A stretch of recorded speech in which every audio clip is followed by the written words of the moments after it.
call the meeting to order. We'll start with the pledge.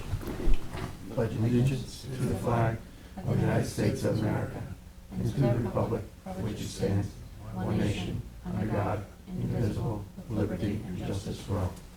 All right. Welcome to the meeting. I will ask the Secretary Treasurer to handle a roll call. Quick. James, can you ask, there's a few people out there that I know want to come into this meeting. I don't know if they realize that we're up and running. All right, President Scott N. Horowitz. Here. Secretary Treasurer Ed Warner Jr. present. Richard T. Marin Jr. Here. Joseph McLaughlin. Here. Matt Parsons. Present. We have a full board. All right. Welcome, everybody, to our meeting. Welcome to the folks that are on Zoom. The next trustee meeting that we're going to have is going to be April 1st, 2024, work session at 9:30 a.m., followed by our regular session at 1 p.m. We had some communications come in. I don't think we have time or the need for reading them. Would you like to waive the reading of them? I will second that motion. All in favor? Aye. We have some discussions. First one up for the Southampton Historical Society. Are they here yet? The outside. You want to move to solitude? Yeah, let's go to the next discussion. Yes. Put this one on hold. Solitude Mill Pond Carp Removal discussion. Are you from Solitude? Yes, sir. Okay, you have a presentation for the board today? Yes, I will not be the one presenting. Dave Beasley. You can't speak from there. You got to speak. Speak from the podium or at the desk. Yeah, state your name and sign in for the record. So my name is Brendan Bixby. I'm from Solitude Lake Management. I'm the project manager of Eastern New York. Dave Beasley, who is going to be dialing in via Zoom, will be giving the presentation. I'm here to answer questions, or if there's bad audio, I can answer questions. That's and great. Write down anything, take notes. Okay, so if you are answering questions, you'll have to obviously come back up to the microphone so that we properly capture Yes, the sir. information, okay? Are we ready to go with this Zoom presentation, So or? if he's on Zoom, then he should be able to share his screen and show the PowerPoint. That's Okay. what. All right, so let's, So I don't need the other presentation. David Beasley. David Beasley, do we have David Beasley? There we go, I'm having now. Fabulous, thank you.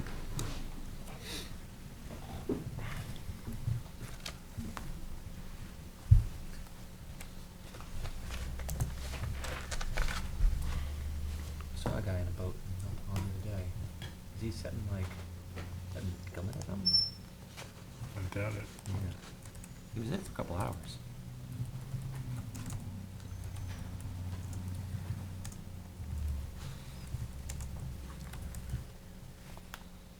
Okay, got a little audio problem here. Oh, he was down.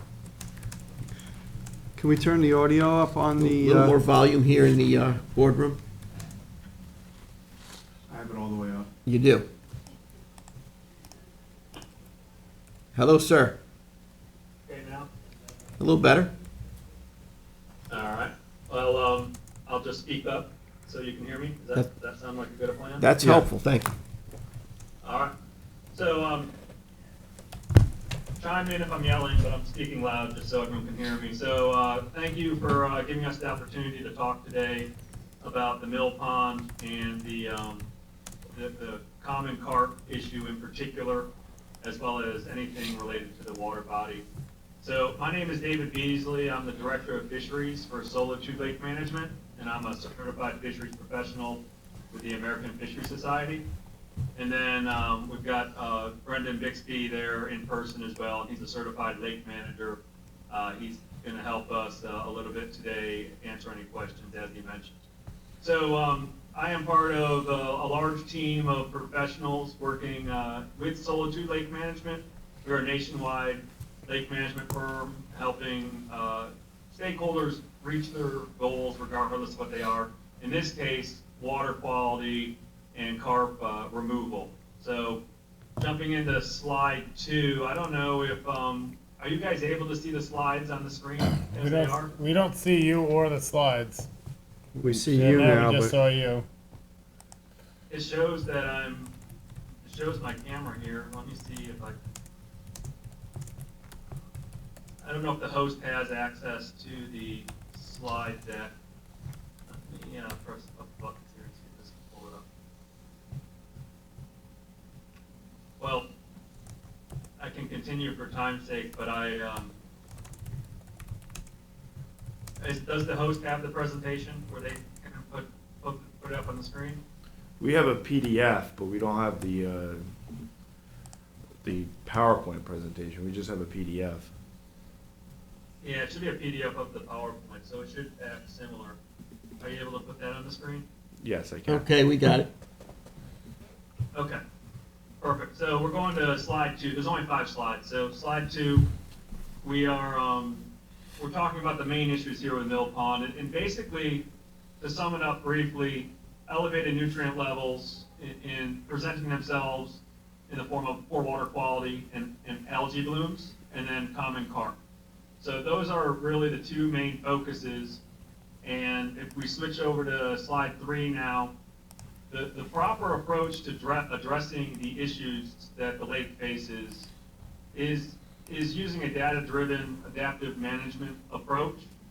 And it's a multi-phase approach where the overall structure of the plan is fairly straightforward, but as you go through the process, you continually calibrate with data to make sure that you're spending resources, time, and energy on the most effective and efficient,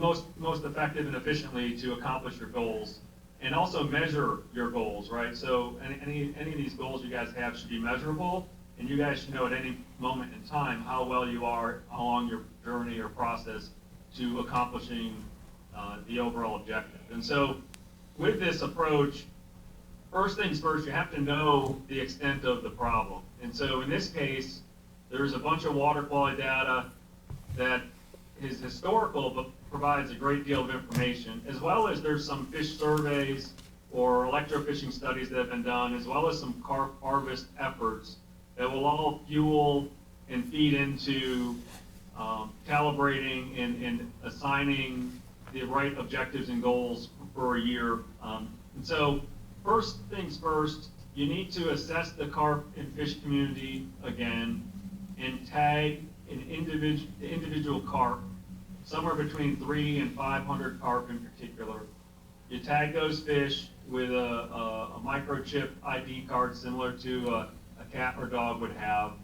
And that is the most vital step in this process, is to mark a certain number of carp so that as you're removing carp from the system, you can start gauging what percent of the population you're removing, and you can start modeling and projecting how many fish are there, and you can set obtainable goals to then know how well you have suppressed their population, and you can basically get confirmation that you've succeeded, and or what you need to course correct on to ensure that you do succeed. And so you tag those fish via electrofishing. You then set these trap nets that have a sensor in the net that tells you, or us in this case, when the carp are in the net. And so you bait the nets. It's this pen, think of like a 30 by 30 room basically, where these fish go in and feed, and there's a pattern to it, but we can see with clarity when the fish are in the net and when they're not, because the tags that are in these fish get picked up by the tag reader.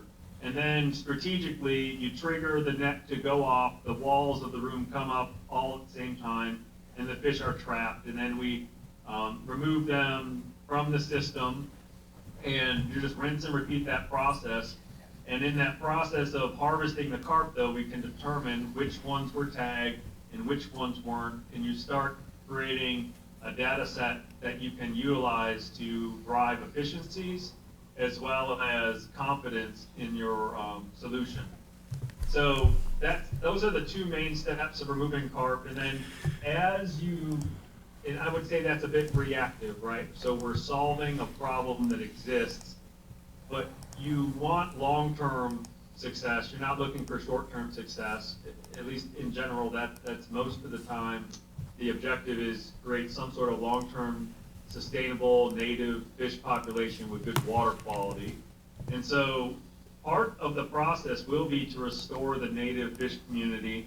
That can take on many angles to accomplish. What I mean by that is the native fish population is out of balance currently, and part of that is because the common carp have taken up a disproportionate biomass within the ecosystem. So you remove the carp, but you still need to support the native species. That may be in the form of spawning substrate, that might be in the form of stocking, that might be in the form of improving the habitat. But understand there's some component there, and the reason why I bring this up is these species of fish, the native species, will eat the carp eggs and will help compete with those carp. And in return, it helps drive and provide long-term success that is sustainable and repeatable. And so it is a key component, and some of these things can be done simultaneously, but in general, understand that there is a holistic approach that is data-driven and adaptive. And so the last part of the puzzle is improving the water quality. It doesn't have to be the last thing you do, but it's the last thing I'm mentioning today. Understand that as long as your water quality is broken on some level, you're likely to have a less sustainable solution or outcome. And so just keep that in mind, that aside from removing carp, you have a few other things that need to be done to really create a good ecosystem. And so going into slide 4 there, just want to reinforce or restate that it's a data-driven solution and it provides measurable results. And I guess we have some great intel. Historically, you guys used a different firm to try to accomplish this objective, but a few shortcomings that process had was that none of the carp were tagged, which led to no population assessment as well as no knowledge of when the carp are in the traps.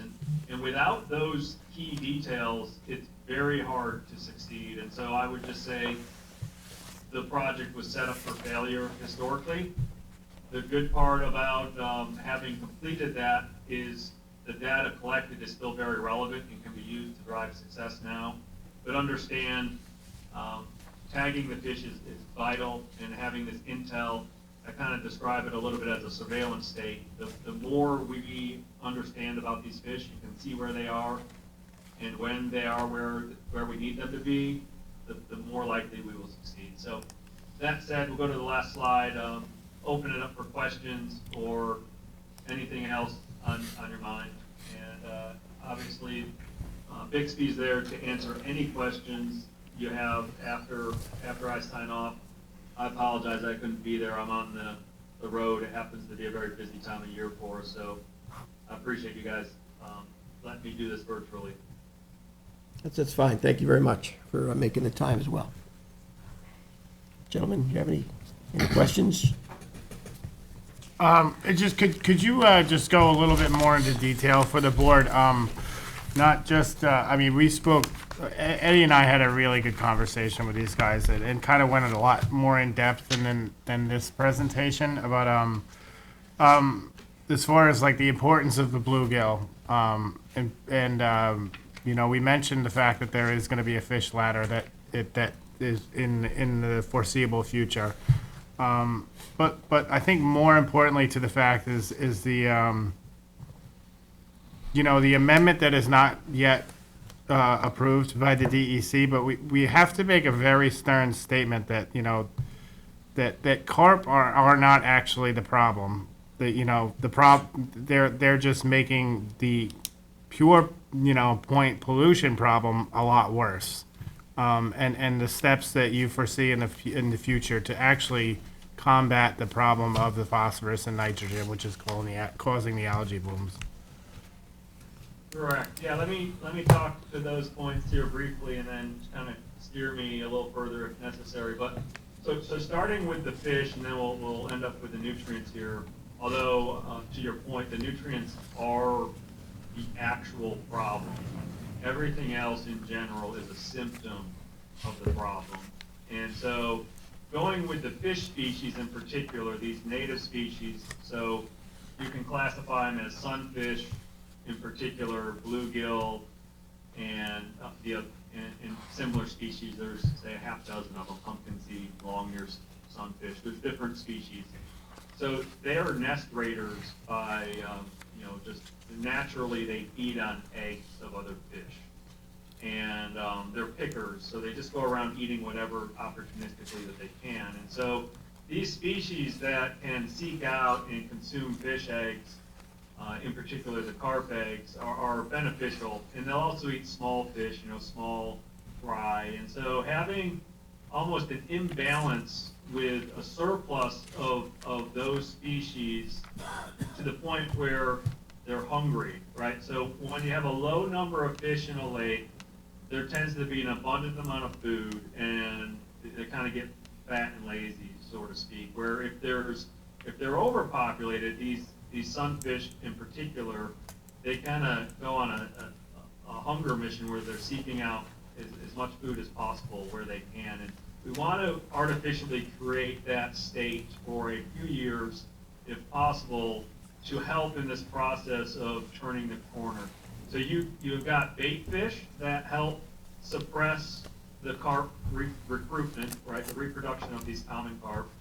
Another one of those bait fish species is golden shiners, which I didn't mention them, but they're another great tool we use all the time for this. So, and then you also have predator fish that eat the young carp, but ideally we want to consume the carp as young as possible, rather not let them get a few inches long before we start taking care of them. And I won't describe why right now because it's a long explanation, but understand there is strategy to what species of fish at what densities, and it'll change over the course of a few year period, and eventually you stabilize at a long-term desired state. But understand we're actually seeking imbalance. It's almost like a pendulum swinging, where right now it's on one end, we're going to swing it all the way across to the other end, and then eventually it'll come back to the middle where we want it. But that's a 3 or 4 or 5 year journey. And then going to the nutrients, because this is the kind of the meat of your problem here in general, is water quality. Oxygen would fix everything, the right amount of oxygen. But there's a cycle that water bodies go through where the nutrients drive a lot of algae growth, and the lack of oxygen in the sediment. So you might have good oxygen throughout the whole water column at times of the year, but the sediments, when they run out of oxygen, the phosphorus comes out of the sediment into the water. The carp stirring everything up doesn't help the matter, but in general, there's a lot of nitrogen in the form of total nitrogen and ammonia in the sediments, as well as phosphorus, and oftentimes in the form of organic material that's not decomposed. It may just look like mud to you, but there's a lot of organics in it. So you get this nutrient-rich soil, the best way to describe it, that's saturated with water, so it kind of, I describe it as mud. If you were to provide enough oxygen to that material, it would decompose and fuel a bunch of algae growth, good algae, desired algae that fish eat. The fish then eat it, and it helps get it out of the sediments. And the more you do that, the healthier your sediments become, the less oxygen your sediments require, and you end up eventually having this chain of events where your system is very healthy and happy. And I probably didn't do the best job describing it there, but just understand improving the water quality in the sediments will play a tremendous role. And there's technologies that are advancing all around us in every walk of life, everything we do as humans. There's advancements in technologies, and water quality is no different. I would actually argue that water quality advancements are increasing exponentially right now, and we are working to try and get some of those advancements deployed at Mill Pond in the next 3 or 4 years. But we've got our work cut out being in New York State to pull that off. And with the fish ladder, I know it's somewhat irrelevant, but it's very much so part of a long-term solution, is The fish ladder will allow pelagic fish that feed on plankton into your lake on a regular basis throughout the spring and fall. So they'll come in the spring and they'll leave in the fall. Are you guys, is the audio still clear? Can you hear me? Yes. You're fine, you're fine. So this fish ladder, what it does is, these fish species such as shad or alewives, herring, there's different species out there that come into the ecosystem, they feed on all this plankton, and then they leave. And what that ends up doing is you're exporting your nutrients out of the lake in a way that's actually productive and beneficial and healthy to the ecosystem. You're not just covering up the problem. And I say that, I don't mean to be critical, but historically, a lot of our solutions we've had that we can use in systems bind up the nutrients and lock them up permanently or for a set period of time, say a decade or more. And that's the best tools we've had. And so you go in, you address the high phosphorus levels in the sediment by trying to bind it to where it doesn't become available to grow algae. But now with these improvements that have been discovered over the last few years, and they're very natural as could possibly be, are you guys able to still hear me? Yep. Yeah. Yep. Okay, I just got a text saying you couldn't, but, so anyways, what we want to do is use this fish ladder, leverage that opportunity to export your nutrients in a very sustainable, helpful way out of your ecosystem.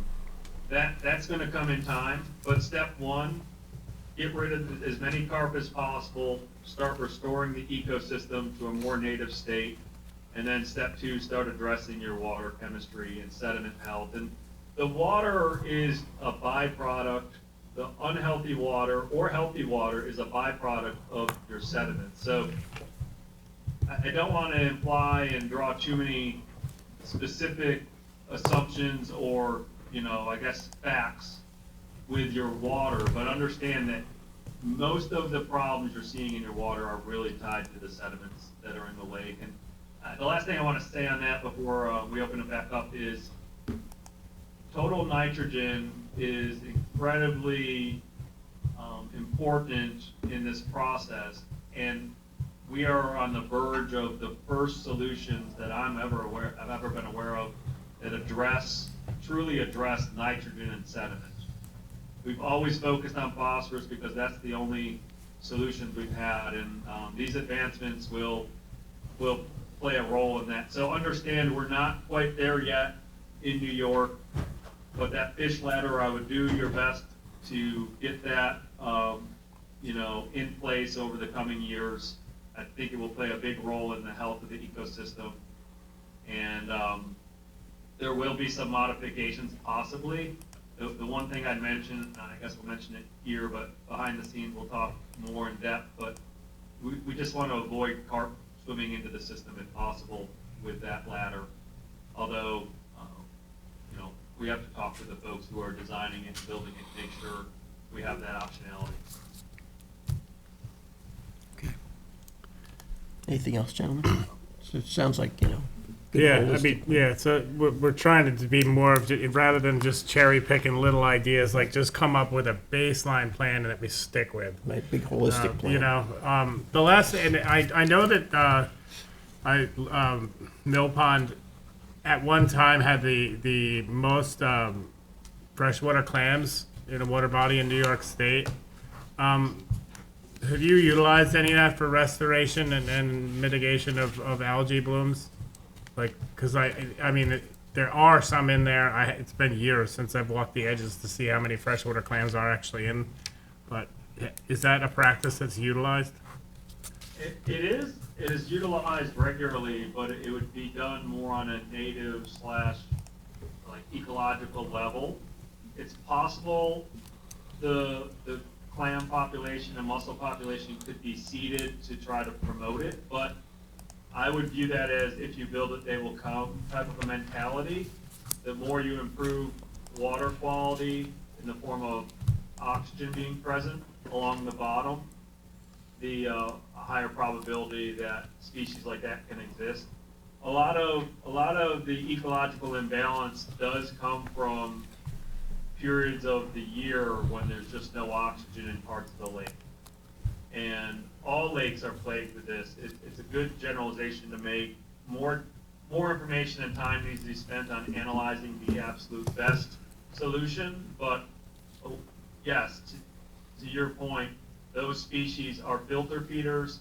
They will help clean the water and drive better clarity and redirect nutrients, right? The nutrients aren't as big of a problem as some folks are led on to believe. These nutrients are vital and they're required for the environment to really thrive. It's just when they're overabundant, then that's when you start running into issues. And it's this chain of events where when you have organic matter, you need oxygen to fuel the bacteria that decompose that organic matter. So really think of it like compost pile. You need a lot of bacteria munching up all those organic leaves or whatever's in the bottom of the lake. Could be plankton, and anything that's organic. Bacteria help play a big role in breaking it down. If there's no oxygen, that process comes to a crawl. So our objectives are really provide oxygen, allow Mother Nature to decompose stuff and, really thrive and really break things down. And then the ripple effect of the chain of events takes care of itself at that point. It's really just getting the lake steered back in the right direction and then leveraging Mother Nature to provide a desired outcome. It's really not artificial. It's really not forced. It's really just understand your problems and implement long-term solutions that actually address the problem, not the symptoms. So when you go and you remove lily pads or you treat blue-green algae or you try to address phosphorus with products such as Foslock, some of that is just chasing a symptom of the real problem. There's lots of healthy lakes in the world. I was born and raised in New York, lived there for 25 years. Some of the most pristine water bodies in the country are there. But, if you don't have good oxygen down deep, you're not going to have healthy, clean water. There's no irrigation system there. Yeah. That's like, So that's it. that's like antiquated. Yeah, I think it's a good overview. Basically, we're looking at carp removal. Once we accomplish that to the point where we could introduce predators like bluegills and other small fish that raid the nests, coupling that with the the shellfish that are in there for better water quality and filtration, and then eventually getting the fish ladder to introduce the LYs and other pelagic species that would get into the pond. So we're basically recreating a food web that existed there many years ago, and reducing the naturally reducing the blue-green algae. Correct? Correct. Yeah, the blue-green algae has the ability to outcompete a lot of other organisms. Blue-green algae is technically a bacteria, cyanobacteria. So it just is outcompeting, and you're just going to set the stage for these more native, natural things to have a more level playing field. But everything you described there is exactly accurate. I would just expand on when you improve your native fish communities, understand it's not necessarily just stock your way out of the problem. Some of it could be, a lot of these fish spawn on gravel, for example. It could be you have 2 feet of muck everywhere, and so the eggs don't really survive very well. So it could be you put in a little gravel here and there if that's what's required, right? There's steps like that to help nudge the ecosystem in the right direction long term. Just, if you could briefly, what strategy would you recommend to inject this oxygen into the muck? What would be effective in a pond of this size? So there's technology out now that allows for, I'll try to explain this as briefly as possible, but basically there's technology out there that turns water into oxygen. And what I mean by that is water is simply 2 hydrogen molecules and an oxygen molecule. And there are natural ways to allow some of that water to split into oxygen and hydrogen. And we're not taking all the water in the lake and turning it into oxygen, just a very small fraction of it. And it just starts this natural process. So we're just trying to start, I use the word snowball effect because I think it describes it well, but we're just kind of getting the ball rolling in the right direction. And then photosynthesis, the process where these plants utilize sunlight and the byproduct is oxygen, they're able to fuel and provide a ton of oxygen to the ecosystem.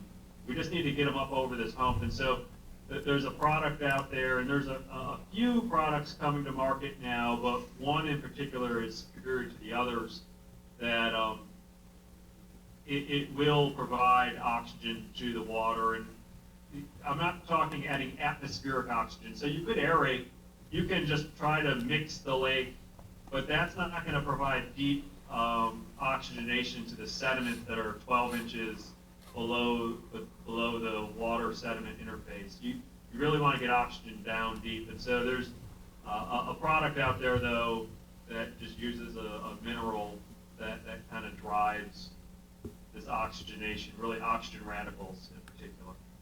So I don't know if that was thorough enough for you. Yeah, kind of. Do you guys ever use any sort of like pelletized peroxides? So pelletized peroxides are, the problem with the pelletized peroxide, yes, to answer your question, yes, we use them all the time, but usually as an algicide. A peroxide is very reactive, and I would say it's very short-lived, and it's aggressive. So you're not going to get long-term sustained success with peroxide very easily. In a vacuum, like on paper, it kind of makes sense that you could, but understand that the natural decomposition processes are incredibly powerful. It's kind of, I relate it kind of a little to the human body.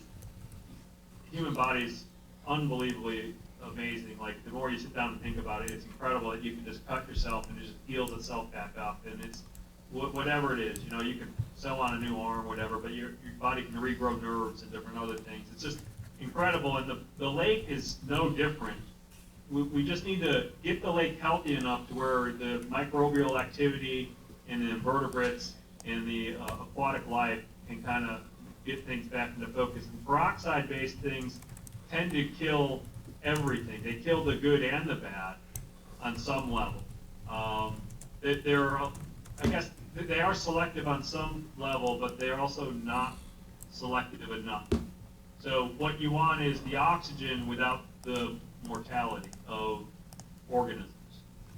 And peroxide kind of provides that. At low doses, it does a great job, but we're talking, you're probably just scratching the surface with peroxide-based stuff. And it's very expensive. The cost to do it with peroxides, I think, would be probably inefficient use of resources personally. But we can map it out on paper and show that as time goes on. A question for you. Based on your analysis of this, what do you expect to be a reasonable timeline that we could achieve a healthy water body here? What type of a yearly, how many years do you think it would take us to get there? Yeah, that's a great question. So from a healthy water body, and I don't want to get ahead of myself here when it comes to what the state, the DEC, although we'll start working aggressively in a good way, like with them productively, but prioritize it, I guess is the better way to say it, to get clarity and the ability to deploy these new technologies. But within 12 months of applying the technology to improve oxygen levels in the sediment, the lake would be tremendously more healthy. And within, say, 3 years of that process, it would be considered a very healthy ecosystem. The carp are a side effect or a symptom of some of the brokenness of the ecosystem, but also they are fueling it. It's almost they're kind of reinforcing each other. The poor water quality reinforces the presence of carp, and the carp reinforce the presence of poor water quality. So the carp side of things, we don't have enough information on it, but I would assume 3 years is a good number to get the carp down. I think if I was being overly optimistic, I would say 2 to 3 years, but I think realistically, 3 years or so to get the carp really suppressed to the point where the ecosystem can kind of help suppress the carp further. I mean, I raise the issue because we're dealing with the public that, frequents the area, lives around the area, and has fond memories of swimming in areas like this. And people, I've had people say to me they want to see, a resolution to these problems in their lifetimes. And, having been sitting in this seat for over a decade, I understand that there's no silver bullet to a lot of these problems. They're a lot bigger to get under control than they actually appear. And I think that when you're working in the environment that we are, on the financial aspects with awards and grants, you have to make sure that you've got a really good holistic plan and a roadmap to where you're going and commitment on funding so that you could see it to see the project through, to get the benefits to the public and the environment that we're all seeking. So I think that we need to keep drilling down on this to really figure out the best way to handle, getting this fixed. I could circle back with you guys on the solutions right now, but we are deploying these solutions. We did all of our trials and studies last year on the new technology that I'm referring to here, and we are applying it to thousands of acres this year, and next year tens of thousands of acres throughout the United States. And so the data will be coming in quickly to deploy this technology. So I think we're at a point where we can start planning and mapping out the road to recovery. And I think that there's an opportunity to do this quite quickly.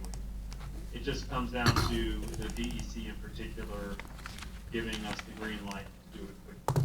And I would, By this October, we could have tremendous results and impact, but I don't think it'll be able to, and I'm not talking the carp. The carp is a few-year process regardless, but if you improve, once you really address the sediment and water quality health, that is when the real improvement to the aesthetics of the lake set in. Right. And I think we can start providing clarity there and guidance. And I think it's obtainable. I think it's affordable. I don't think these solutions are out of reach. It's very refreshing to see that systems that are struggling have real solutions that are practical in the near future. so I really appreciate the, so this goes out more to the public. I just do want to say that we're trying to develop a blueprint for the town of other freshwater bodies, using this kind of as the pilot project. We do want to progress forward with some form of carp remediation, and a couple of us on the board are going to get together to kind of really have a fine-tuned project, hopefully working with you on that. And, knowing that hopefully there is the DEC grants us permission to use something to break down the sediment and oxygenate the 12 inches of muck that are in the bottom of the pond. So I do appreciate it. I know we kind of get time constrained here, but I look forward to further dialogue between the trustees and yourselves for a further project. Can I make one quick comment? I've been on the board for 18 years. The first year or so, the association from Lake Nodoma came to us asking to use solar bees. We put them in the first year. They're water circulators, in case anybody wants to know.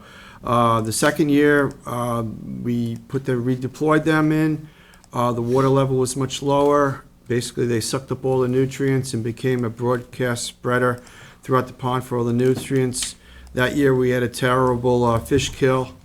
Fast forward to a couple years after that, working with Lee Lyman and some of the other people, Chris Goldberg, looking at the pond in a different aspect, maybe using Foslock, initial application of Foslock. In the springtime, we had 2 rain events, a 6-inch and a 4-inch in 1 week. Basically, the drainage was not put in there properly. The Foslock program was pulled because the town didn't want to fund the second application. Looking at this proposal and what we've been doing looks to be a more holistic approach, taking in the account that the drainage has been done on the pond, looking to where we are, removing the carp, but also introducing some species that are going to predate on the eggs, introducing clams, and also introducing a fish ladder, I think is the way to go, because we're not using one silver bullet. We're doing a multifaceted approach, which I think the pond needs, and using CPF 20 to fund this is going to be huge, because we're going to have the financial assets to be able to continue this project for several years and look to a resolution of the poor water quality. So I want to thank you for your presentation today. I think it was very insightful. Okay. That being said, Thank you for having us. okay. Thank you. Okay, I think we got to move on to other folks that are on the agenda today, other discussions. So thank you very much. All Thanks right. for coming. Thank you. Luckily, you didn't have to step in. No. Technology worked today. Thank you, guys. Yep, all right, Yeah, thank you. All right, so we have another discussion on with the Southampton Historical Society. So I see you folks are here. If you want to, you're welcome to come sit here in the front with the board. I would just ask you if you grab the sheet off the The podium. signage. Sign-in sheet. If you bring it over with you, you can sign. You can sign in here. This way we make it all official. And Makes it look more intimate. yeah, this way. Thank you. The two of you could sit down. And, Thank you very much. I just had knee surgery about a month ago, so I'm grateful for that. Oh, good. So Thank you're you moving very around much. pretty sit good? down and relax. Yeah, well, that's the difference between partial and full.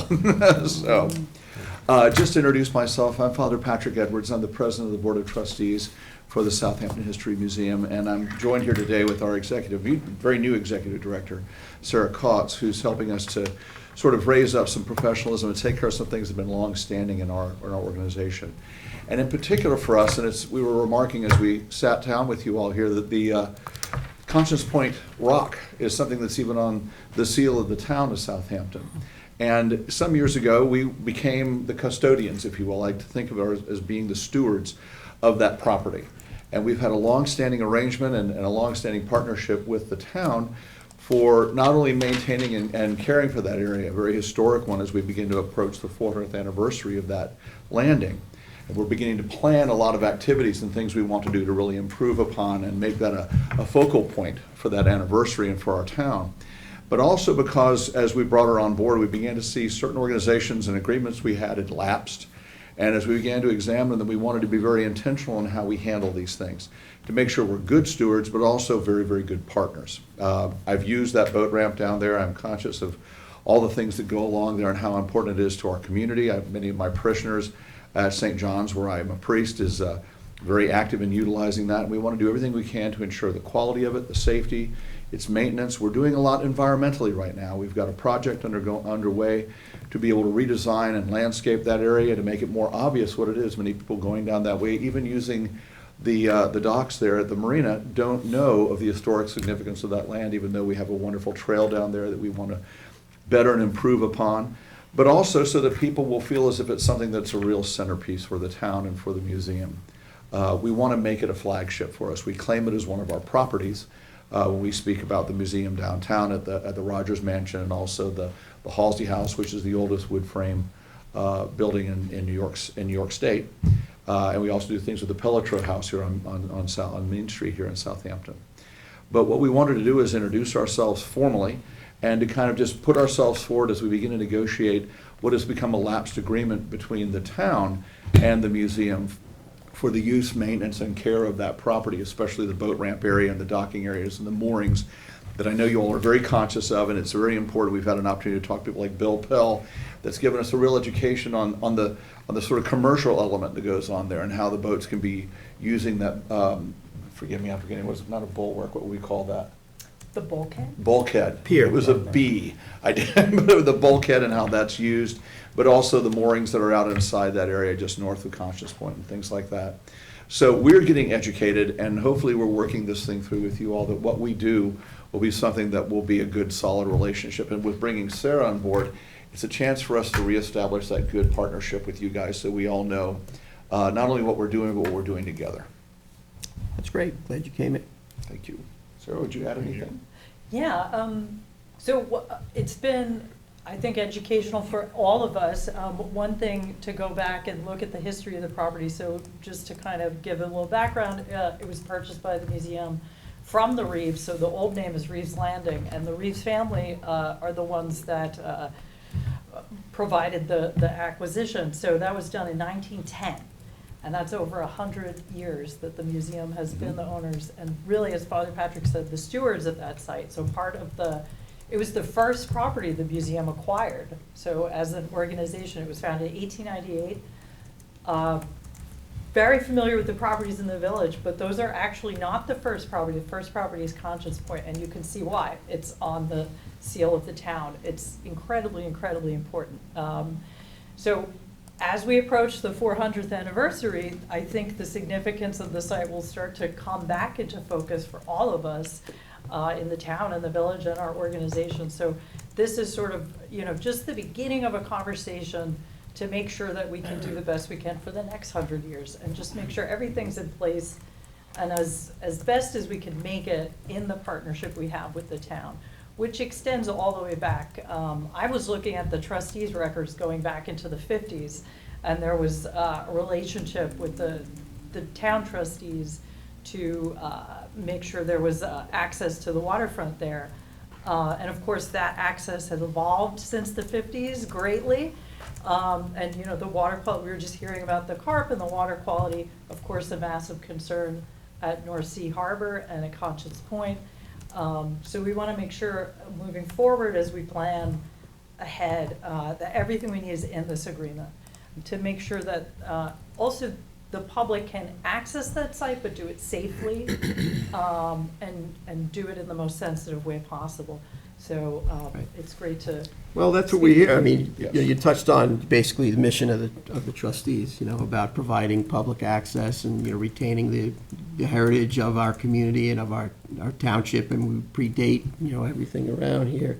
And public safety is always very important, so you want to make sure that people have the ability to access these areas and safely. And I want to just add very, very briefly too, that, we reach far back, even going to the Shinnecock Nation and our Native American roots there. When we do the sort of paleo history that we brought out on that side, that area, we do canoe tours of that Conscience Point area that we use with Shinnecock natives who come along and help to kind of bridge that connection. That's the welcoming sign that we see everywhere having to do with our town. And environmentally, it's very important right now. We have plans for a bioswale to be able to install some things that will help to protect that. As that use that we're using there, it won't negatively impact the environment that we're working with, hand in glove with what you all have been Right. discussing already today. And I see Mr. Matthews here from the hatchery, and they also play an important role in, what the trustees do and water quality and the heritage. And I think, when you have people, and I really appreciate you coming to the board for this discussion, when you have the collaboration of many people with a common goal, you could achieve a tremendous amount, as long as everybody understands.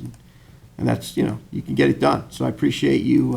Is there anything specific that we have to get into, or are we going to, is it the start of a conversation? I know I've had a lot of complaints about people's access to that place ever since it's been, the hatchery's been added on, and then at one stage we're trying to maneuver they tried to make it so you couldn't turn in certain spots, and guys can't park their trailer. And now there's somebody that's from out of state that is running a kayak program and taking up the whole parking lot. There's getting to be taxpayers that utilize that ramp on a consistent basis that are starting to get kind of bent of the fact that they can't utilize the ramp. So I just want to make sure that we're all on the same page as this Absolutely. is the public access for the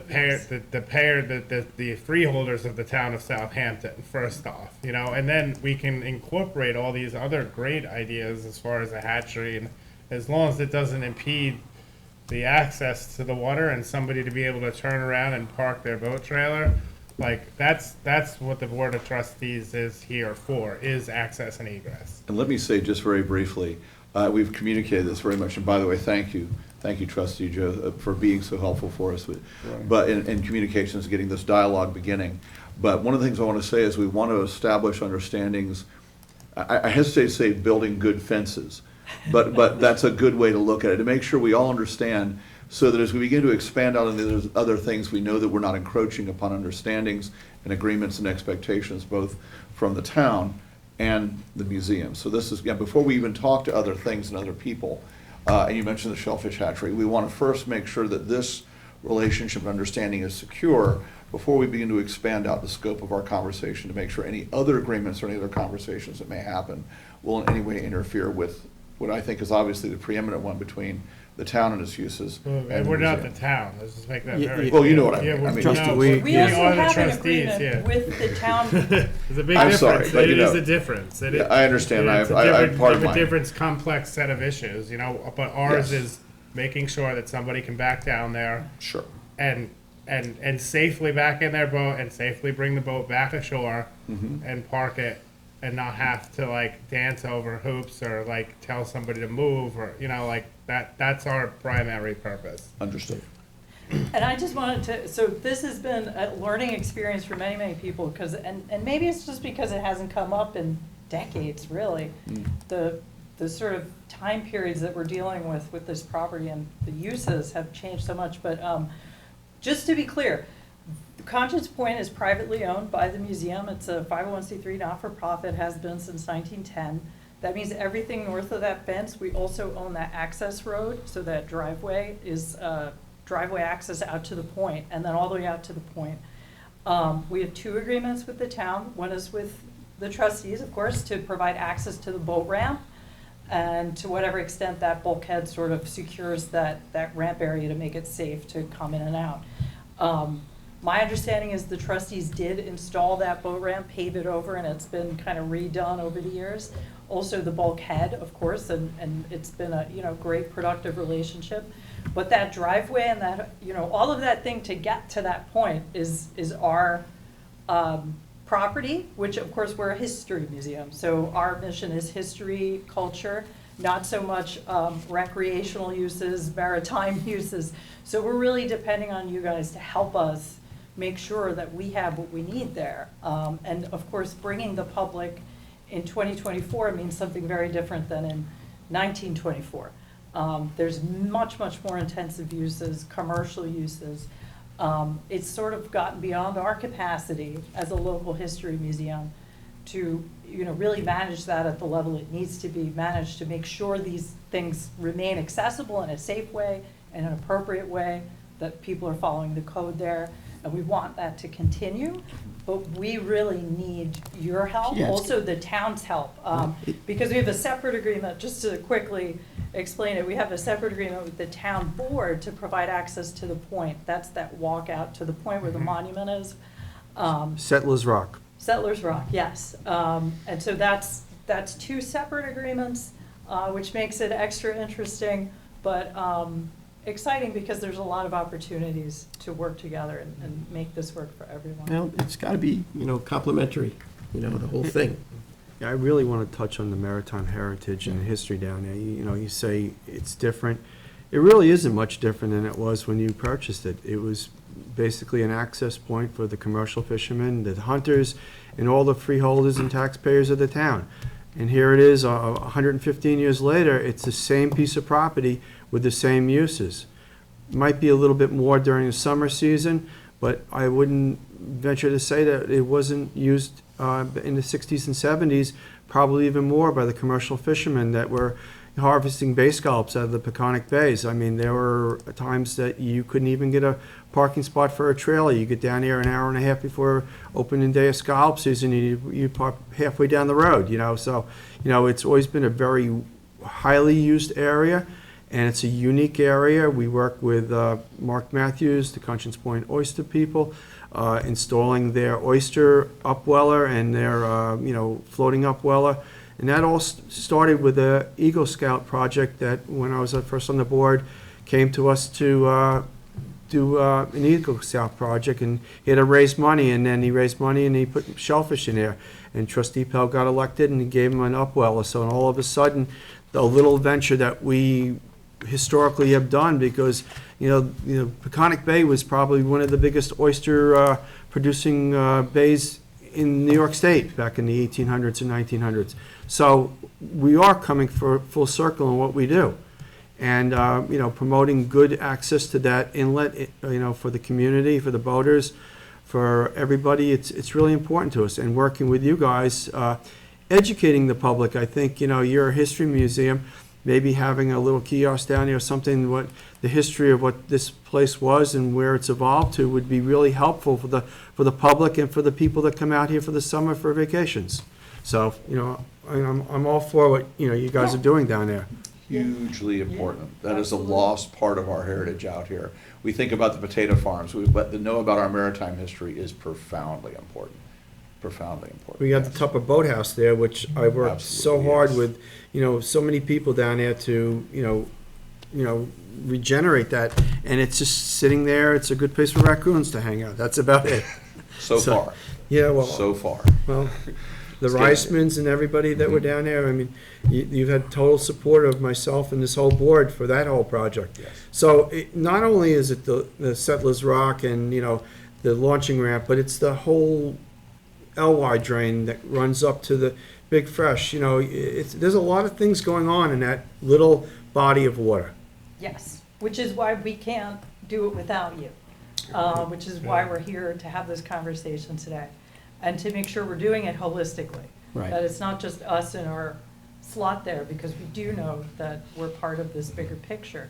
So we want to have those conversations and reach out and start that Right. conversation. And the management of the access, I mean, it's becoming an issue, there's people utilizing the facility that aren't necessarily like going through the protocol of having proper permits, and it's like, on one hand, I have no problem with it, because if you're taking young kids paddling and you're, exposing them to the environment, that's fine. But when you're impeding other people from being able to use the ramp because of it, it's kind of like one of these, what, It's a balance it's a between- balancing act. It's a because, balancing a just shared like the- resource. Just like the hatchery has taken a portion of the parking lot away, but it's also, I know in my heart, and I've oyster farmed, I was probably one of the first ones in Southampton to do it. Actually, I was not allowed to put my oyster boat in the creek and utilize that bulkhead, so I had to buy a house that was down the street. So, I mean, we've been driving at this for a long time to allow aquaculture in the town of Southampton, I was probably one of the first ones to actually do it and was not allowed to. So it's nice for me to see this stage, and then people are actually able to learn.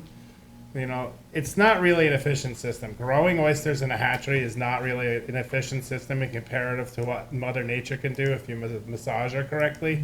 But it's very important for people to understand that there's a process, and there's a modality, and there's an education that needs to take place for people.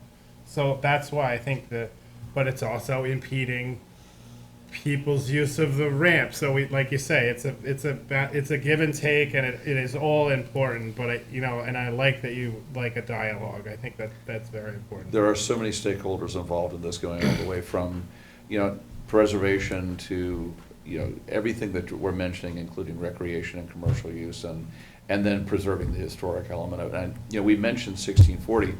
We're planning very much in the 250th anniversary of 1776 to try and incorporate as much as we can about the colonial era for New York and for Southampton especially. And so this is something that's already almost immediately becoming something that we want to begin to draw upon. So, yes. So what can we help you accomplish? What is the specifics that we need to drill down on? Well, the big resources available for us, I'll let my director say more about this, to help us have the resources like, town attorneys and things like that, that gives us focal points. And, I keep wanting to call you Joe because you're my friend, but Trustee McLaughlin, was helping us to begin to do is to make these points of contact that we know that we're talking to the right people. I made my stumble earlier about names and localities and jurisdictions to help us to be able to cut through that so that we're doing our most efficient job, because the stakeholders are numerous. And we want to make sure that everyone has an opportunity to be heard, but also in the final analysis, we've done our best job of formulating something that's proper and appropriate. And that's crucial for us. Well, in history, we're all obviously very sensitive to this, all concerned about the maritime heritage. In the past, obviously respectful of it, and even more importantly, for the future, to make sure that that is preserved. And that's that's the whole mission of the trustees. And, I pride our board in being like the easiest and closest to the people, approachable. And that's why I asked the question. It's like, what is it specifically that we need to work on together, this agreement, to figure out how it works for everybody? We can address some of these issues, and as you say, take it on for the next 100 years or more. That's always my concern, is sitting here, as a trustee, now president of the trustees, is, we're very old board, and we're, as, trustee, Secretary Treasurer Warner said, even today, more important today, now that you have threats to public access and the environment that we hold in trust for all the people of our township, the freeholders and commonality that make us unique and great. So we want the same things. We just all has to make sense, addressing all the concerns and issues of the many stakeholders. So, is there another set of meetings that we need to have to drill down on some things now that the conversation has started? Yeah, so, well, for instance, so some things that has come up, and speaking with your attorney a little bit with Trustee McLaughlin and even Bill Powell, there's a lot of investment going on in the marina, and Conscience Point, even though it is, like I said, the museum's property, it's kind of tied really just, completely to what goes on at the marina, because it does provide the access in and out of the water. So if you've been down there lately, you've probably noticed, so one thing, that driveway and parking area is just, it really needs to get replenished. What that looks like, we're starting to work, so we got the water quality improvement grant, that's just for a design, and that's just us working with a landscape company to start to come up with designs for bioswales and other things. That's just design, so that's not implementation at all, and that's not trying to bring it into a discussion of how do we make that landscape work with whatever we want to make this site provide in partnership with the town and the access to the public that comes with that agreement. So what do we need in that parking lot area to bring it up to code, so to speak, to make sure it's providing? I mean, bioswale's a tough one, because it's like, where do you turn a truck and a trailer around if you have a bioswale? Because I remember, this is I don't the remember question. when Josh came up with the brilliant idea to raise the bulkhead, which was unfortunate in a lot of ways, because it made it really hard for an oyster farmer to unload his boat, because you just made it, that much higher, and you've increased the whole grade of the parking lot up there, and then they tried to make it so please don't use the old existing dirt ramp,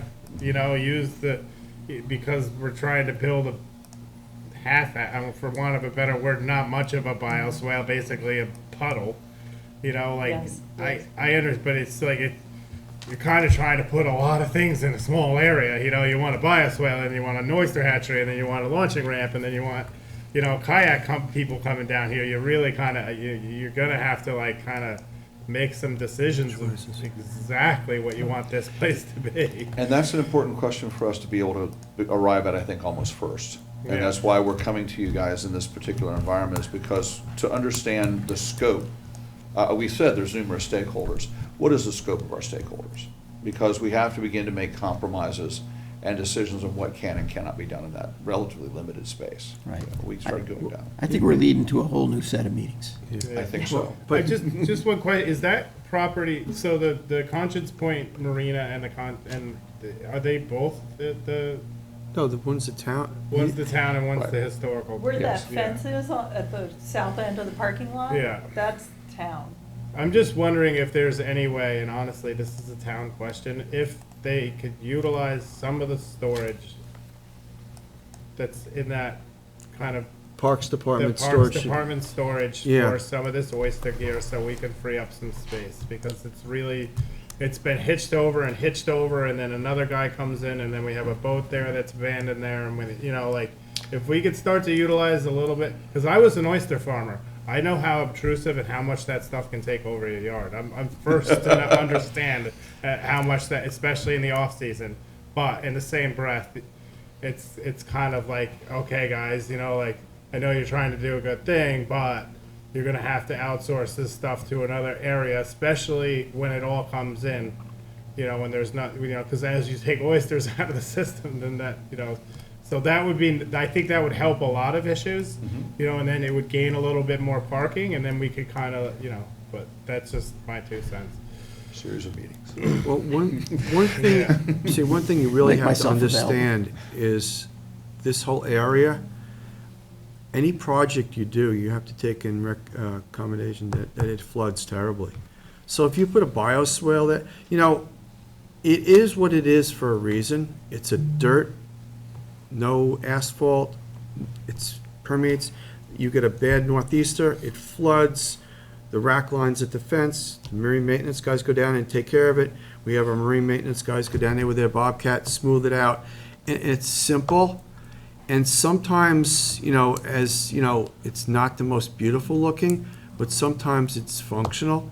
You put these bioswales with plantings and all kinds of fancy curbing and stuff like this, one northeaster down there, it's gonna be over by the Conscience Point Oyster Company, pinned against the fence. Because I've been down, I'm a bayman, I started working that in 1975, and it really isn't much different other than the launching ramp, the Conscience Point Oyster Company raising up the bulkhead so that when they have these floods, that their vehicles and their stuff doesn't get washed away. And, it's a unique area, and, when the water rises, it goes on the road, it goes back at low tide. So anything you put there that's gonna impede this or change the dynamics down there, and it's really gonna, a bioswale takes up a lot of room, so, you can't park 20 or 15 vehicles down there. So do we want the most parking area for the people of the town? Or do we want to have limited parking area, a nice area where you need a landscaper to come down here and take care of it, and the first northeaster you get, it's going to be like, well, what do we do? There's a lot of questions that's got to be really, looked at. And I think the first thing is to get someone down there, an engineer, to see the elevation of your parking lot, where it plays into these floods, because, I'm assuming it probably flooded 3 or 4 times this past winter. Oh, yeah. So, and the way it is now, you'd never know it floods because it goes away. But if you put all of these other things that catch, would you like to, Mark, come up here? You have to go here or there. One of your, you can sit up here. Right. Yeah. You gotta state your name for the record. Mark Matthews, 223 Shore Road. Pursuant to this thing about elevations, you couldn't be more right. And Arrayas Design has a grant to do some homework for the drainage for the whole area. And fundamental to them doing that is getting all those elevations. But not just those, in the surrounding area, because there's water that comes down Conscience Point Road, and they're going to want to deal with that too. So I think that there's a good group on hand to do this work, and they're fully aware of what the problems are, and I think I'm looking forward to seeing what they have to say. It's like we've just learned more and more as a trustee board, you can't just raise one guy because it ends up screwing somebody else. Like if you raise the parking lot there, then the water's gonna wanna go through the marina. Well, it's gonna- Cause it come in comes from in Howard and then it's Reisman's gotta go house. out. So you have to be very careful when you raise the grade somewhere, it's gonna impact somebody else considerably. Right, so With- let's yeah. let's take a look at the data that this group is putting together and see what this plan looks like, and then we will have another set of meetings. And then we'll just keep going on. Is there anything today that we need to accomplish that's more specific, other than the start of the conversation of more of a holistic type of a plan we're all looking to achieve? I can say accept our thanks and also to accept our good intentions. We're here to work with all involved to make sure that this goes through in such a way that serves our community best. Okay, so we're aligned in our mission. Let me just add one thing, that Array's Design, you know, is a great company. They were appropriately chosen to do the study, but they had, for several years, volunteered their time and effort to contribute to the improvement of the Tucker Boathouse property. So they've been involved with that too, and have a lot of knowledge about that. I mean, I invited them to join, and they were gracious enough to come in and help and donate their time for that. Yeah. So they see the whole property as one property, meaning the town's property and the museum's two properties. So I think we've got the right people. All right, so Thanks. more information to be continued. Yep. All right. Thank you all for your time. And our public hearing that we're going to hold today is pertinent to your property and moorings that we historically had used there. So if you want to stay around for that and get a little education on that Yeah, great. mooring part, so. Not a requirement, it's an option. The best we can. Thank you all so Thank you much. so much, appreciate your Yeah. time. Thank you. Have a great one. Okay, so we have a couple of more discussions on here. Hey, Mark, Mark may need to sign in, I don't know if he is. Mark, could you sign in? He's going to be speaking at. Oh, he's going to speak again? Yes. Okay. You got another discussion? Yeah, the Cornell seating, 2024, I asked the office to pull up the previous contracts from 2022, 2023, so that we could review what we had done as far as purchasing shellfish stock to reseed the waters. Has anybody had a chance to look at those past contracts? And if not, I'd just like to hold this over until next meeting where we can review the contracts and maybe have a discussion as far as what would be appropriate funding for this 2024 seating season. It would be nice to review the contracts and hold it until Okay, another yeah. time to talk about it. Sorry, I was a little busy in the Yeah, office. yeah, I yeah. tried, but No, It's all right. not gonna Let happen. It'd that be go. nice to look over them via email and then. Go to the next one. I got Yeah, it 6 okay. months ahead of where we were last year, so. Nice. And 2024 fish stocking, I know we got one quote, Jessica, am I correct? We got 2 quotes. We got 2 quotes. Yes, let me pull them out. And I have not had a chance to review them, sorry, but I don't know if the rest of No, the board that's has okay. either. They just came back last week. It looks like one was from Cold Spring Harbor Fish Hatchery Okay, for 1,370 9 to 10 inch brook and or rainbow trout, which is $3.65 a unit. The other one is from Fish Haven Farm, and they their quote is for 640 rainbow trout, 10 to 12 inch, for 5,000 at a rate of $7 a unit. So we're looking at 7 versus $3.65. yeah. But the survivability of the bigger ones. Well, the smaller ones we usually get, because we usually get a lot more of them, that we could spread them out through a lot of the ponds. And the small fish seem to survive very well, and, people that have caught them. So, I mean, that's why we usually go with the smaller fish in a more of a quantity. So, I mean, it's, Makes sense to me. so. Go with that. I don't know if you Go with guys. your traditional, go with the traditional plan. smaller. We've Okay. increased the budget on this. It was, So we did Smaller, increase the smaller. budget because some people have come to, before us, asking for us. well, they also said they were gonna perhaps help do some, But- you know. But we increased it internally, so I think a little bit more than last year, and that's what we can do. The I trouble is, believe. everybody wants to know the day that they're being put in. I will tell them 2 weeks after the fish are released, so that way they can have disperse. That's the goal, because I was talking to a couple of the providers in the past, when they let them out of their little tank and they throw them into each one of the ponds, they'll stay there for 3 or 4 days because they think they're gonna get fed. And at that point, you can just pick and fish, shoot fish in a barrel. That's not the They get goal. exploited. That's not the whole point. That's not the point. So, That's all not the right. point, but they're So- always like, they wanna know. We do have a resolution on authorizing Cold Spring Okay, today. so we will take that at a later time. Yes. Okay. Okay, so that's for the fish stocking. Yep. Okay, so now moving right along here, we have a public hearing, as you had pointed out. for the management. Let's see, notice of public hearing on amendment of rules and regulations for management products of town waters, the Blue Book, considering amending the management and products of the waters of the town of Southampton, Article 5, Section 36, moorings. I would like to make a motion to open a public I hearing. will second that. Seconded by trustee Warner, all in favor? Aye.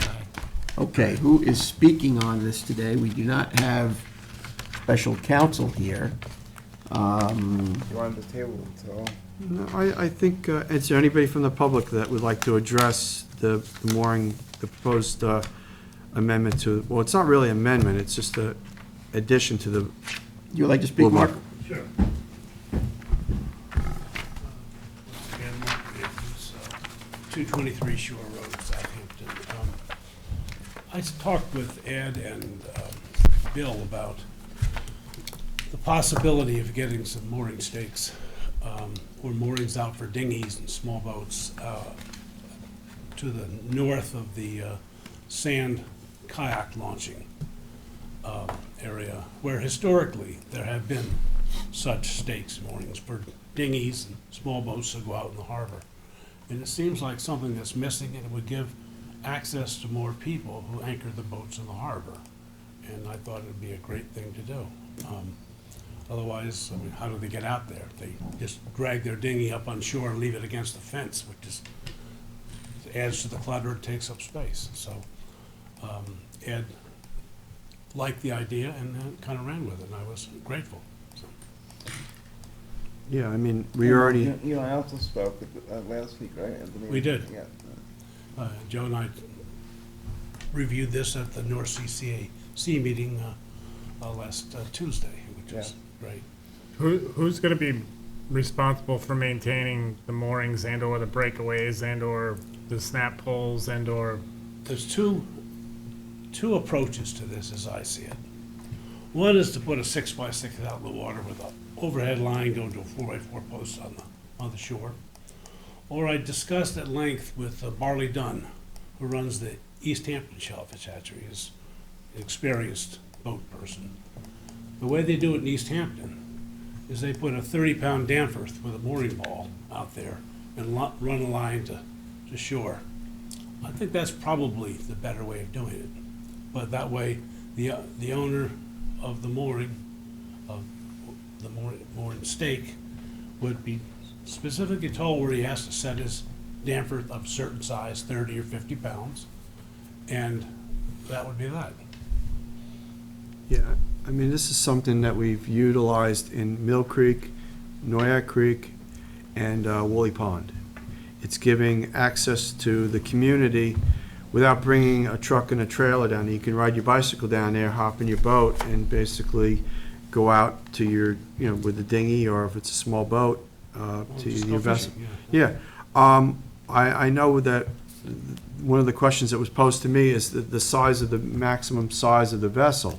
I know back in the 50s and 60s and 70s, there were a lot of commercial fishermen. They didn't have trailers. Baymen, and they had a 16-foot boat or an 18-foot boat. They would just put one of these mooring pilings out, and that would be the way they would go clamming and fishing in the bay. So I don't know if the board has an idea on the size of the vessel that we would allow there. Yeah, I mean, it's, I think 18-foot would be the max, I mean. That's pretty much what I That think would be we the do. max, an That's- 18-foot Sharpie or something. I know, I mean, like, to Ed's point, like, basically, all you did was take your motor off the boat and sink it for a hurricane. I mean, that's how you went through a hurricane, and then when the hurricane was done, you just bailed the boat out, put the motor back on, and it went, you know, so there, things were a lot simpler. Well, it could still be that simple, Yeah. if we allow them to be. Yeah, so I would say that stakes are a failure. I mean, I've had pound traps. I've had pound traps in Baconic. They fail. They snap. They, you know, like Ice. Ice. I don't like. I guess we'd call that almost like a French mooring. It would almost be called a French mooring instead of a stick mooring like they used back in the 50s. But What's the dimensions on a stake? 6x6 would, 6x6. you need at least a 6x6. A 6x6 is not going to do it. I was gonna say, Not it with the sounds, northeasters that we have. sounds like it needs to be a little more than that. Well, an anchor, a 50-pound Danforth anchor would more than, More than suffice. It would it'd Suffice. probably take up. It would take a strain better because I mean, we know what that place can be like in the northeast, do. and it's not really a pleasant situation with pound trap poles holding. No, I think the 50-pound Danforth would be the superior way and the simpler way of doing it. It can always Yeah. be lifted up, no problem. well, you And it'll can- be strong, because there'll always be some tension on it. Yeah. So it'll always be tucked in. Well, and running the into a mooring ball versus a 6x6 with a boat at night would be a lot less damage too. That's a good Yeah. point, yeah. Yeah. So, all right, I know, like in other harbors I've seen where they got the mooring poles, they're much bigger. the mooring poles, Yeah. you don't, yeah, but I I'm mean, just saying, that's why I was, yeah, but I mean, go with the 50-pound and, yeah, but The mooring it's pole. also, Yeah. it doesn't interfere with the view shed at all. Exactly. It's more traditional with a mooring ball yeah, and be consistent to what we approve as far as moorings. I think I that think makes that's sense. a good. I think that's a good compromise. Yeah, That's good. good, I agree. And we could charge a similar price that we charge for a Same regular as the mooring, stick mooring. Yeah. a regular mooring, so.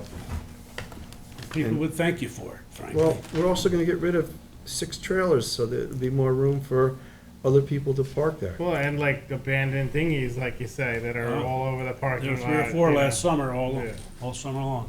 Yeah. But it's also got to be like understood too that if your dinghy breaks away, or it's like it's your Well, responsibility. isn't the that the mooring case fails, like when it's your there's a mooring already? Someone's boat, that's not your fault. If Yeah. their mooring, the boat breaks away, it'd have to be stipulated. Well, no, they put insurance on their mooring in their boat, so Yeah. that would be just no different than the other moorings that we have in the bays. So, yeah, all right, Thank you, Mark. thank you, as Mark. usual. Anybody else from the public that would like to address the Board of Trustees on this matter at the public hearing? Anybody on Zoom have their hand up to address the board relative to this public hearing concerning moorings? No one on Zoom. No one on With Zoom? these anchors, they'd have to be hauled in the fall and Yes, reset in spring. they'd be seasonal, just like a mushroom anchor on a regular mooring. All right, so then I think, Hold over, do you want Well, to pass? I mean, I think we should, I mean, I'm fine with, I did a lot of research and we've had them in the past, so I don't see why we need to hold it over. I think we could just, you want to Advance close it. you want to close it with or without a public comment period? I don't There's a think we- notice of adoption on today. So Yeah. then, there's no one from the public that's objecting to this. It's a practice that's been done prior, and it is kind of relative to what we do, and I would suggest that we close the public hearing. I'll second that. Seconded by trustee Warner, all in favor? All right, all right, thank you. Okay, now let's go to public portion. So if anybody would like to address the board at public portion here or on Zoom, now is the time to speak for a few minutes, and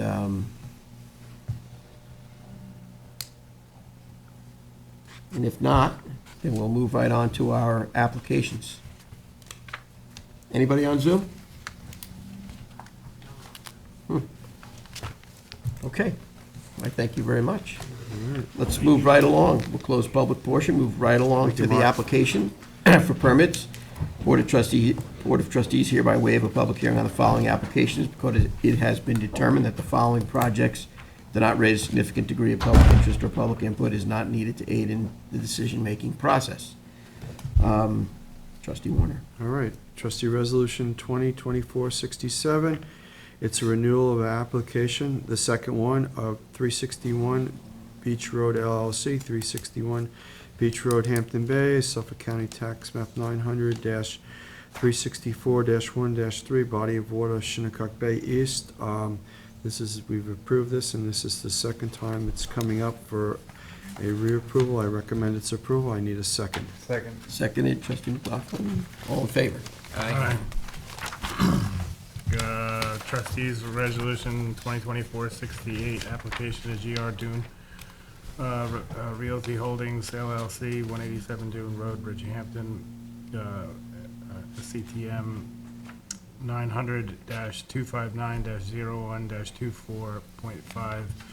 Body of water is the Atlantic Ocean.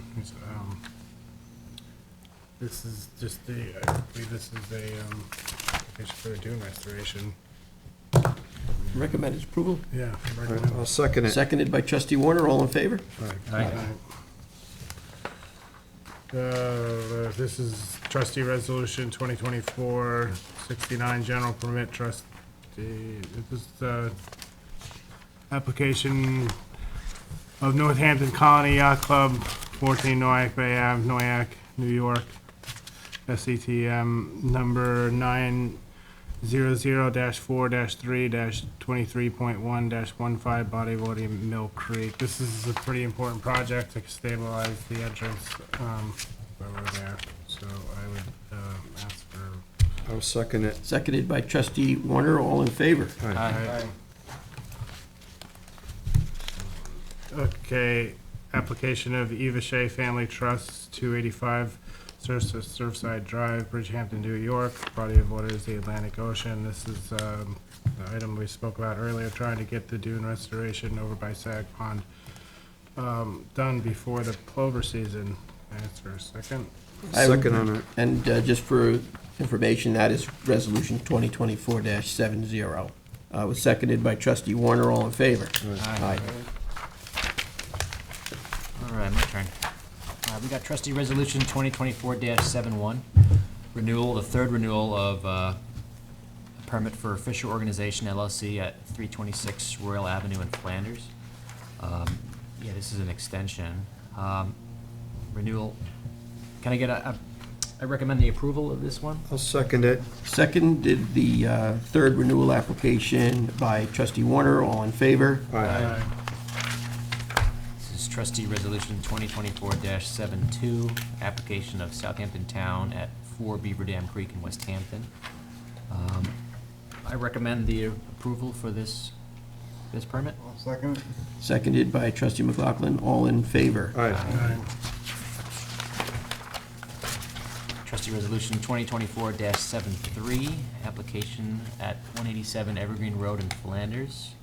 I recommend the approval of this application. Second. Seconded trustee Warner, all in favor? Aye. Okay, I have an important resolution. It is 2024-74.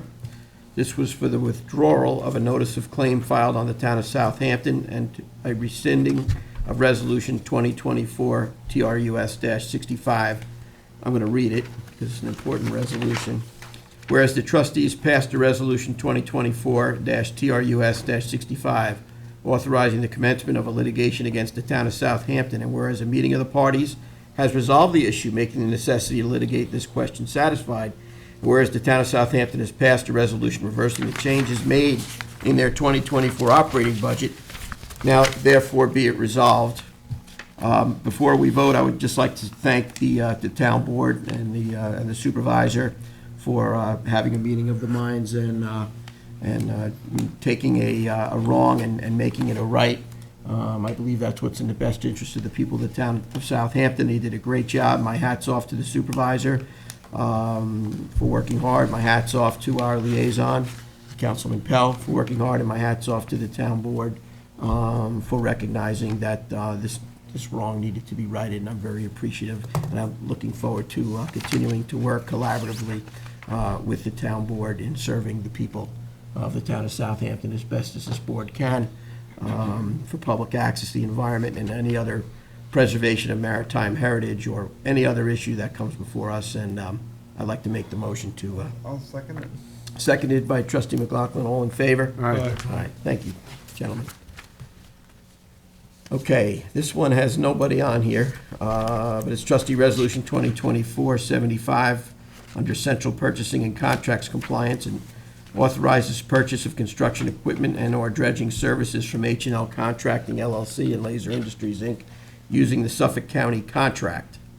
I will second this one because it's an important contract that allows us to drain and manage Mecox and Sag Pond. Okay, seconded by trustee Warner, all in favor? Aye. Okay. So this is trustee resolution 2024-76. This is to authorize the opening of Mecox Bay and Sagaponic Pond. I'll second that one. Seconded by trustee Warner, all in favor? Aye. Okay, we have trustee resolution 2024-77, authorizing the president to sign agreement with the Research Foundation of the State University of New York for Sag Pond Inlet Aquatic Restoration. I'll second this one. Seconded, trustee Warner, all in favor? Aye. We have trustee resolution 2024-78, authorize the president to sign agreement with the town of Southampton for Lake Agawam stormwater management. I'll I'll sec- second. Seconded by trustee McLaughlin, all in favor? Aye. Aye. We have trustee resolution 2024-79, authorizing the president to sign agreement with the town of Southampton for Sagaponic Pond aquatic habitat restoration. Second. Seconded, trustee Warner, all in favor? Aye. Trustee Resolution 2024-80 authorizes the president to sign an agreement with School of Marine and Atmospheric Sciences at Stony Brook University, SOMAS, for the installation and operation of environmental observatories in Mecox Bay. I recommend its approval. I need a second. Second. Seconded, trustee Marin, all in favor? Aye. Resolution 2024-81. This is authorizing the opening of Mecox oyster dredge season to 6 weeks, then commence the season on March 20th, 2024. I'll second it. Second. All in favor? Aye. Aye. I'm going to abstain because I harvest them. One abstention, the harvester. Okay, we have trustee resolution 2024-82, authorizing the purchase of Jackson hats for the trustees. Has executed a contract with Fisher Signs and Shirts, has supplied the trustees with a quote of $2,122.73. I'll second this one. Seconded, trustee Warner, all in favor? Aye. Trustee Resolution 2024-83 authorizes the purchase of 2024 labels. I recommend its approval. I need a second. Seconded, trustee McLaughlin, all in favor? Aye. 2024-84 authorize expenditures for stocking of ponds and lakes with brook and rainbow trout for the 2024 season. We just had this discussion. I recommend its approval. I need a second. Second, all in favor? Aye. Trustee Resolution 2024-85, notice of adoption of Blue Book A340, amending the management and products of the waters of the town of Southampton, Article 5, Section 36, moorings. This is another public hearing that was just held. I recommend its approval. I need a second. Second. Seconded, trustee Parsons, all in favor? Aye. Trustee Resolution 2024-86, warrant number 4 for 2024 for the sum of $23,368.41. The check register reads as card member services, $4,834.23. Call ahead, $150. Government Connection, Inc., $381.51. Inner Science for the total of $521.01. Joseph R. Lombardo for $5,700. PSEGLI for $213.84. Sawcloth Stearns LLP for $9,706.63. And William B. Mason Company LLC for $1,861.55, for a total of $23,368.41. Recommend its approval. I need a second. Second. Seconded, trustee Parsons, all in favor? Aye. Okay, I'd like to make a motion to walk on two resolutions. Second. Seconded, trustee Warner, all in favor? Aye. First one is trustee McLaughlin's Yeah, resolution. Let's walk on, trustee resolution 87 of 2024. This resolution is to authorize the trustees to enter into a 10-year dredging permit from InterScience to speak with the DEC, ACE, and the other services. So this is for the president to enter into any agreement henceforth. So can I? I'll have a second on that. Seconded, trustee Warner, all in favor? Aye.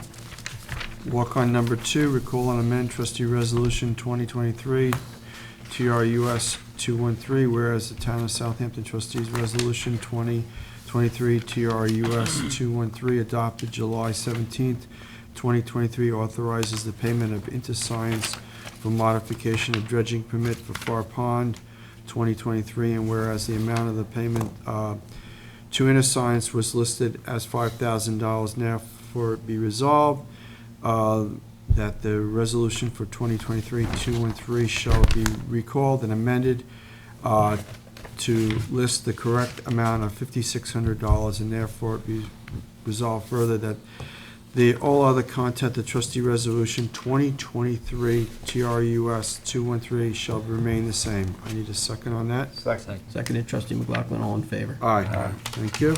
Okay, I know we've had a busy day between the two sessions. Is there anything that we missed that needs to be brought up in the public portion of this meeting before we go perhaps back into an executive session?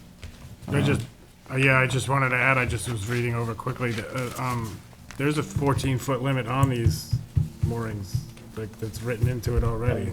Okay. So, That's- I mean, that that's- kind of answers. that's satisfactory. That answers, people can't get overboard on it. Okay. It's satisfactory. Thanks. Okay. Anything else that, Any updates on SAG or MECOX or anything? SAG is doing great, MECOX is gonna be popped tomorrow. Okay. I know a lot of people from the public have been asking me, and I was telling them that should be the beginning of this week, weather depending, so it looks like we've got a good weather window, so we should have both of them flowing well, and hopefully they'll flow for, Where they go for it. So, I mean, that dog leg did show up a little bit, but hopefully, like I did with SAG, I just had the machines kind of cherry pick their way back as it was kind of draining. open itself Yeah. out, so that way we just kept taking the high spots out, and then it just kind of did its thing. Oh, good, good. Yeah, we have plenty of water in MECOX. and we're opened up well ahead of the bird season starting, so this way. That's we're in all the out of best the way, possible cleaned up, position, and- exactly. So Yeah. Discuss the dredging of the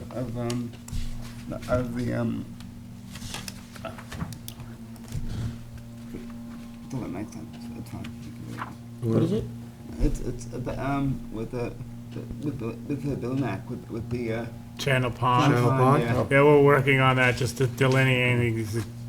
I mean, it has been established that the trustees have control over Channel Pond due to the Conservation Board meetings when that piece of property that was formerly owned by Edwin Burnett was sold or it was built, but we just have to finalize everything but it looks like we will in the near future go forward with Channel Pond. starting that project at Channel Pond, which would be very I helpful. did speak with Bill Mac about it, and he's very enthusiastic about it, so. Yeah. Good. Well, it has been dredged multiple times over the history of the trustees. It hasn't been dredged in about 20 years. Yeah, at least, yeah. Yeah, and that means that it's filled in considerably, and it doesn't have any exchange when the bay gets low. So if we can knock it down about a foot to 18 inches, then you'll have an exchange, whether it's a high bay or a low bay. Yeah, So which is good. yeah, get rid keep of- the blue-green allergy out Yes. of the way. Yes, Is there very any- important. Anything further, gentlemen? Good to go. No. Well, is there a need for further executive session? There is, a Okay, short so one. at this point in time, I will request that we adjourn the general meeting here Second. and go into executive session for the purposes of discussing personnel and litigation issues. It was seconded by trustee Warner. All in favor? All right. Aye. Have a nice afternoon, everybody.